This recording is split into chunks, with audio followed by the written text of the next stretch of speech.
जय जगन्नाथ फ्रेंड। आप स्वस्थ होंगे, मस्त होंगे। आज जो वीडियो बनवाने के लिए सोच रहा हूँ वो बोफलो के बारे में सोच रहा हूँ।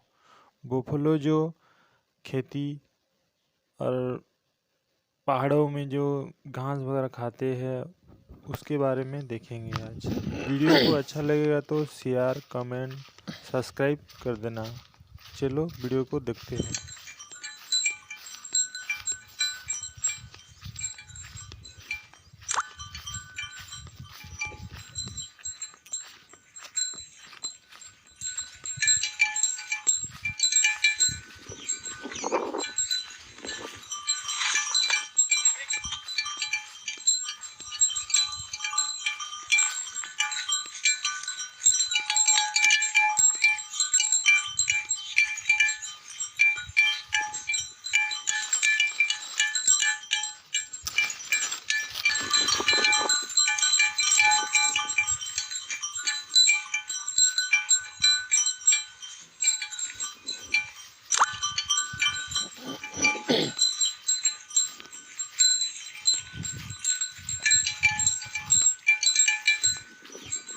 ओए,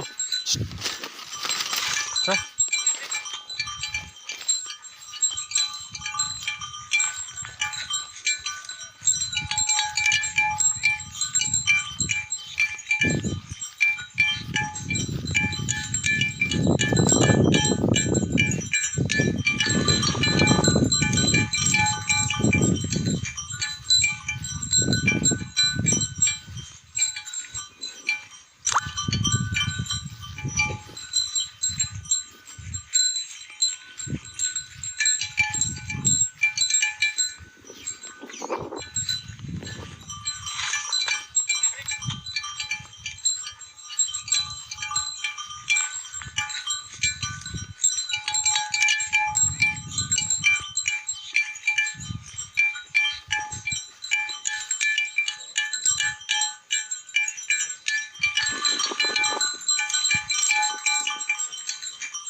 धन्यवाद फ्रेंड। आप जो वीडियो देखे अच्छा लगेगा तो प्लीज़ लाइक, शेयर, कमेंट और सब्सक्राइब कर दें।